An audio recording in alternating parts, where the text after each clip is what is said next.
अध्याय का परिचय।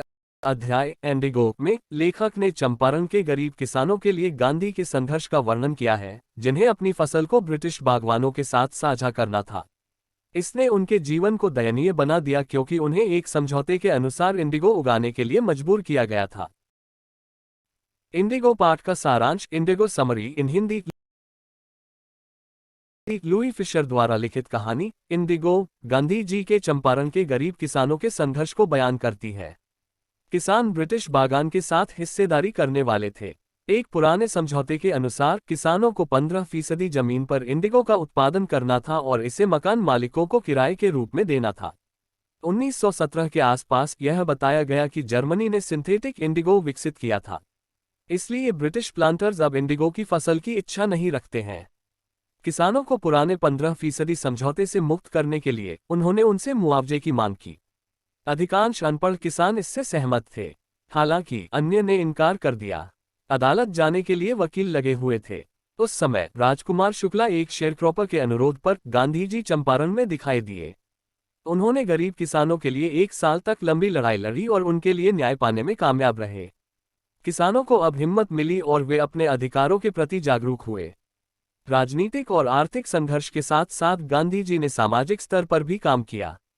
उन्होंने गरीब किसानों के परिवारों की शिक्षा, स्वास्थ्य और स्वच्छता के लिए स्वयंवर का पाठ पढ़ाकर उनकी व्यवस्था की।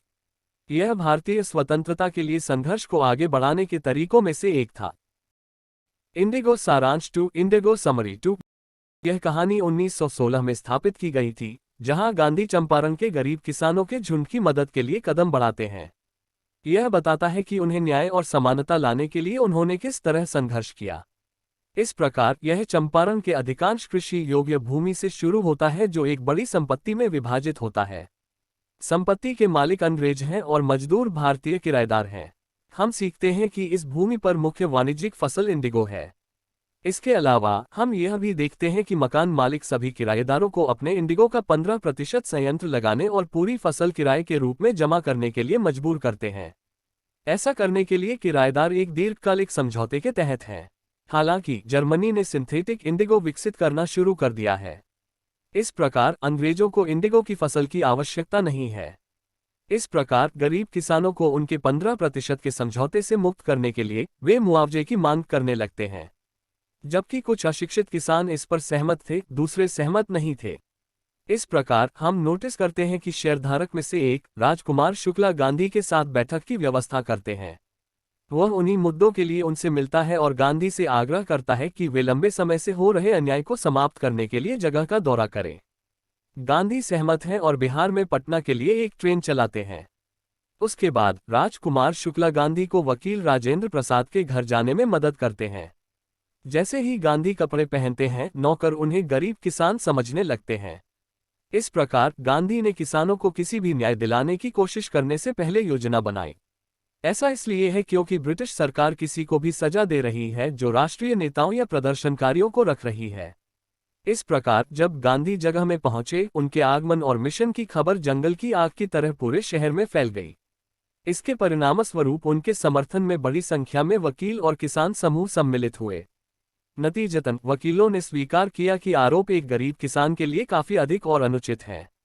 हालांकि गांधी शेयरधारक से बड़ी फीस वसूलने के लिए उनकी आलोचना कर रहे थे। वह परामर्श पर जोर दे रहा था क्योंकि इससे किसानों को उनके भय से लड़ने का आत्मविश्वास मिलेगा। इस प्रकार वह किसानों के लिए 1 साल की लड़ाई के बाद न्याय पाने का प्रबंधन करता है। उन्होंने गरीब किसानों के परिवारों के लिए शिक्षा, स्वास्थ्य और स्वच्छता की भी व्यवस्था की है। अंत में वह उन्हें आत्मनिर्भरता और आत्मविश्वास का पाठ पढ़ाता है।